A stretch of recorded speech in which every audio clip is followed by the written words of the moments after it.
Сайн байцгааны үзэгчдээ төвцөг мэдээллийн хөтөлбөр эхэлж байна. Одоогоос 114 жилийн тэртээ 1911 оны 12 сарын 29-ний энэ өдөр Монголын ард түмэн үндэсний эрх чөлөө төрийн тусгаар тогтнолон албан ёсоор сэргээн тунхагласан юм а. Төвцөг мэдээллийн хөтөлбөр өнөөдрийн дугаараа Монгол улс тусгаар тогтнолоос сэргээсний 114 жилийн ой өдөрт зориулж байна. Бид өнөөдөр тусгаар тогтнолын түүхэн шаардлага хэрхэн бүрэлдсэн? 1911 оны үндэсний эрх чөлөөний хувьсгал ямар нөхцөлд өрөлсөн? Улмаар Монголын төр тусгаар тогтнолоо хэрхэн хамгааж баталгаажуулсан тухай тоомлон хүрэх болно. 1911 оны 12 сарын 29-ний түүхэн үйл явдал гинэт санаандгүйгээр бий болсон хувьсгал биш байлаа. Энэ бол 19-р зууны төгсгөл 20-р зууны ихэнх үеийн Монголын нийгэм улс төрийн бодит нөхцөл байдал олон жилийн турш хуримтлагдсан үндэсний ухамсарын үр дүн юм а. Тусгаар тогтнох үйл явцын түүхэн шаардлага хэрхэн бүрэлдсэн талаар цааш дэлгэрүүлэн үзнэ. Тухайн үед Монгол орон Манжчин улсын захиргаанд бүрэн хамааралтай төрийн бие даасан болго үгүй эдийн засаг захиргаа шашин соёлын орон зайн эрс хомигдсон байлаа. Манжийн засгийн газраас хэрэгжүүлсэн шинэ засгийн бодлого нь Монголын уламжлалт төрийн тогтолцоог задлж хятад иргэдийг олноор суурьшуулах, цэрэг байрлуулах, захиргааны шинжилэл нэрийн доор тусгай тогтнолыг бүр мөсөн үгүй их аюул дагуулж эхэлсэн юм. Тухайн үеийн Монгол орны нөхцөл байдал тусгай тогтнолоос сэргээх түүхэн шаардлага хэрхэн бүрэлдсэн талаар Монгол Улсын их сургуулийн түүхийн техникийн эрхлэгч доктор профессор Дэлгэр Жаргалтай бид ярилцлаа. Монголчууд Манжчин гүрний иргэшэл нөлөөнд 200 гаруй жил байсан. Өөрөөр хэлбэл Манжчин гүрний иргэшэл байна гэдэг бол өөрөг гэсэн төр байхгүй. Төр нь одоо Манжийн төр болсон.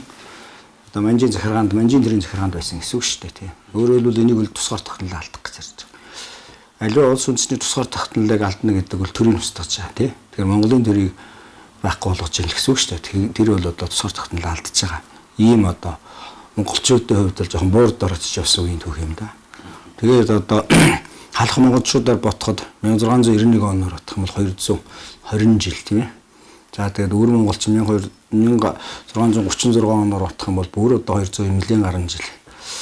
За ойрд монголчууд 1755 онд тусгаар тогтнол алдсанаар нь тооцох юм бол тийм ээ. 100 нэлээд гаруй жил инхүү одоо тийм 167 жил харийн хэрэгшээл байсан байна. Тэгээ энэ харийн хэрэгшээл байсан энэ хүнд хэцүү цагийг даван туулж бид 1911 оны 12 сарын 29-нд Богж Явзандун путагтыг хаанаар өргөмжилж 5 яам бүх эзэн газраа байгуулснаар Монголын төрийг сэргээн байгуулж Монгол Улсын тусгаар тогтнолыг сэргээсэн ийм л түүхтэй тэр. Түүхчид энэ үеийг Монголын тусгаар тогтнолын ухамсар бүрэн төлөвшсөн үе хэмээн тодорхойлдог. Өөрөөр хэлбэл 1911 оны үйл явдал бол нэг өдрийн шийдвэр ус харин олон жилийн турш боловсрч гүйцсэн түүхэн сонголт байсан юм. Манжчин улс дотоодын улс төрийн гүн хямралд орж хятадд Синхан хувьсал өрнөн эзэнт гүрэн задарлын ирмэгт хүрсэн үеийг Монголын тайж ноёд лам уургууд ашиглан зэвсэгт мөргөлдөөнд найдах бус улс төр дипломат замаар асуудлыг шийдвэрлэхийг зорьсон нь үндэсний эрх чөлөөний хувьслын онцлог байлаа. 1911 оны 12 дугаар сарын 29-ний өдөр нийслэл хүрээнд Манжин амны захиргааг халж Монгол улс тусгаар тогтнолоос сэргээснийг албан ёсоор тунхагласан юм. 1911 онд Монголын ноёд лам нар энд нууцаар хуралдаж Манжин захиргаанаас салж тусгаар тогтнолоос сэргээх түүхэн шийдвэрийг боловсруулж байжээ. Энэ газар бол Монголын төр шинээр эхлэх болсон газар юм а. За танай үзэгчдэд үндэсний эрх чөлөө тусгаар тогтнолоо сэргээ мандуулсны энийх он өдрийн халуун мэндийг өргөн дэвшүүлье. За бид бүхэн Богд хааныхаа өвлийн ордонд байж байна. Энэ 1903-аас 1905 оны хооронд баригдсан. За Богд хааны ордон музейн өнөөдрийн музей гэж нэрлэж байгаа тийм ээ.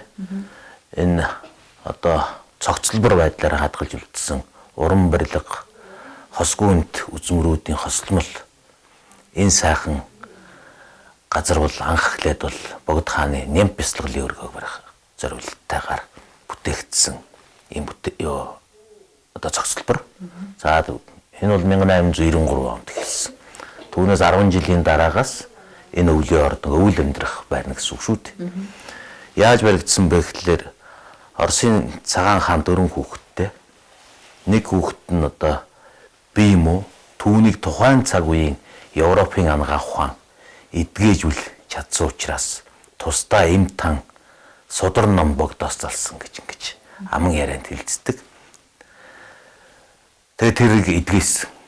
Тэгээд түүний шалтгаанаар цагаан хаан маань зураг төслийг нь өгж богд хаанд энэ ордныг бариулсны шалтгаанаар Манжин хаан бас эхлээд зэмлсэн гэж байна. Энэ одоо хаа байсан холын Оросын соёлыг авчирж энд барилаа. Тэгээд тийм хил ам гарсан учраас сүүлд нь энийг бас Монгол хэв загвартай болгож өөрчилсөн гэж ингэж үздэг. Ийхүү шин төрийн бүтэц бүрэлдэж яам байгуулагдан өөрийн хууль цааз төрийн томхтой болсон нь Монгол улс бие даасан улс болохоо дэлхийд дахин зарласан бүхэн үйл явдал болсон юм. Түүхчдийн өдрийг Монголын ард түмэн эв нэгдэл улс төрийн ухаанаараа ялалт байгуулсан өдөр гэж онцолдог. 1900 оны сүүл 1901 оны ихээр шинэ засгийн бодлого гэдэг зүйлийг гаргасан. Тэрнийхээ шалтгаанаар нөгөө Монгол газар нутагт чинь одоо гадны даншуучнаар эрдэс баялаг ирж хайх, газар тариалан эрхлэх гээд олон одоо дөрвийн бүс үйл ажиллагаанууд эхэлж энэ Монгол газар нутгийг хятадчлах бодлого тухайн үед орж ирсэн. Тэгээд тухайн цаг үеийн Монголын сэхэтнүүд тэр дундаа шашны хаан нойсон богд өдөрдөн манлайлж энэ төрлийн тусгаар тогтнолыг хийх ёстой юм байна гэдэг үндсэн дээр олон улсуудаас бас тусламж юмнуудыг авах талаар судалгаанууд зөндөө байдаг, баримтууд зөндөө байдаг. Тэгээд 1908 онд цэeshээ атан ч олон жил төрөөрж одоо Татомор нэг хаан гаргацдаг бэлэгдлэр. Тэгээд цааталт нь жинхэнэ өөр хүн бариад идэг. Өөрөөр хэлбэл тэр дундаа бүр хятад улсууд бариад эхэлсэн цаг үе. Тэгээд 1908 онд чинь Пүүийг 2-3 настай байхад нь Манчин улсын хаанаар хиймлэр одоо залаад орхисон шүү дээ. Ингээд Манчин улсууд одоо байхгүй болох нь маш тодорхой байсан. Энэ цаг үед Монголын төрийн тусгаар тогтнолыг хийхэд одоо олон тагнуулуудыг богд хаан удирдах, олон за халах 4, шавь 5 гэж ярьдаг тийм ээ. Тухайн цаг үеийн 4 аймгийн удирдагч нартай олон уулзаж за сүүлдээ Манчин улсын одоо соргог гэн хитийдэж төднийг дагаж мөрдөж заримыг нь хорж энэ эхэлжсэн харагдаж байдаг тийм ээ. Тэгэхээр энэ үед чинь бол одоо тусгаар тогтнолын сэтэл нийт ард түмнээс гадна одоо богдын ойрын улсуудаас гадна нийт ард түмэн ч гэсэн энэ сэтэл төрсөн байсан гэсэн үг шүү дээ. Олон газар 1900-аад оны ихээр олон газруудад бослогууд гараад эхэлчихсэн байсан. Ингэж яваад 1911 оны 100 одоо нүхтийн аманд Монголын 18 богд тэргүүтээ 18 ноёдууд уулзаж төрийн тусгаар тогтнолыг хийх ёстой юм байна гэдэг үүднээс төр засгийн газар байгуулах 7 хүнийг ерөнхийдөө томилж 11 сарын эхэнд гэхэд бол төр засгийн газрын тэргүүнүүд нь томилогдчихсон.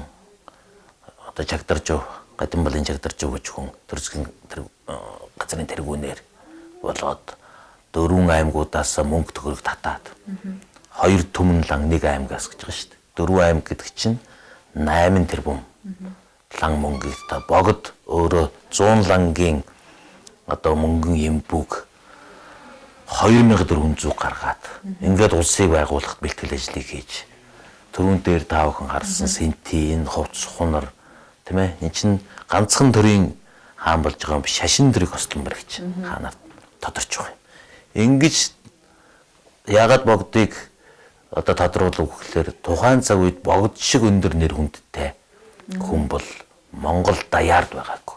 Яагаад даяард хэлж яах вэ гэхээр Монгол угсаатангууд бүгдээрээ нэгдэх тэр хүсэл жингэрмэлцлэр үндэсний хэрэгчлөө тусгаар тогтнолоо сэргээ мандуулсан шүү дээ. Энд чинь өнөөдрийн бидний Монгол улсын хил хязгаараар байгаа зүйл биш. Тухайн цагийн монголчууд чинь тэр Туваа Монгол, тэр Шинжаан, энэ өөр Монголын 49 хошуу, энэ үргшага барга монголчууд байдаг юм уу тийм ээ. Энэ хойшоо бурятууд байдаг юм. Эднэр чинь нэгдэж Монгол улсыг байгуулах. Өөрөөр хэлбэл эзэн Чингис хааны байгуулсан их Монгол улсын анхны тэр хэлбэрээр Монголыг байгуулах гэж хичээхэд тэдний дунд хүлээн зөвшөөрөгдөх одоо гол хүн бол Богд хаан. 8 дугаар богд Авзан дам хутагтыг шашин төрийг хослон баригч Богд хаанд өргөмжилж, Богд хаанд Монгол улс байгуулагдсан Монголын төрт ёс дахин сэргэн мандсны тод илэрхийлэл байлаа. 1911 оны 12 сарын 29-ний тунхаг нь Монгол улсын тусгаар тогтнол бүрэн баталгаажсан гэсэн үг биш байлаа. Дотоод гадаадын улс төрийн ээдрээтэй нөхцөл байдалд Монголын төр тусгаар тогтнолоо хамгаалж, хадгалж үлдэх сорилттой тулгарсан юм а. Богд хаанд Монгол улс тусгаар тогтнолоо олон улсаар хүлээн зөвшөөрлөхийн төлөө дипломат арга замыг илэрхийлж, дотооддоо төрийн тогтвортой байдлыг хангахыг зорж байлаа. Тэгэхээр юу юм ба 1911 оны 12 сарын 29 гэдэг бол Монголын тусгаар тогтнолыг дахин сэргээсэн ийм өдөр. Өөрөөр хэлбэл одоогийн Монгол улсын үндсүүрийг тавьсан өдөр. Энэ өдөр тэр Чингисийн угсааны ноёдууд босон тэмцэж өөрийнхөө амьдралыг дэнчин тавьж ийж тийм ээ. Ингэж Монгол улсын тусгаар тогтнолыг зарлаж энэний төлөө тэмцээгүй бол одоогийн Монгол улсын тусгаар тогтнол байхгүй гэсэн. Тийм учраас энэ бол 20 дугаар зуунд монголчууд сэргэн мандсны яалч байхгүй тэр эхлэл өдөр. Тийм учраас энэ түүхэн өдрийг бол бид одоо тэмдэглэж явах хэрэгтэй. За 2011 онд тусгаар тогтнолын сэргэн мандуулсны 100 жилийн ойгоор одоо энэ шийдвэр гарч тэ энийг одоо тэмдэглэлт өдөр болох ухаан асуудал яригдаж ингэж ихээс тэмдэглэж хийсэн байна. За тэгэхээр 12 сарын 29 бол нөгөө шинэ жил яалхтай ойрхон байдаг учраас хүмүүс шинэ жил яалханд их анхаарад одоогийн залуучууд тийм ээ ялангуяа энэ тусгаар тогтнолын өдрийг нэг ойшоохгүй байх тал байх шиг байна.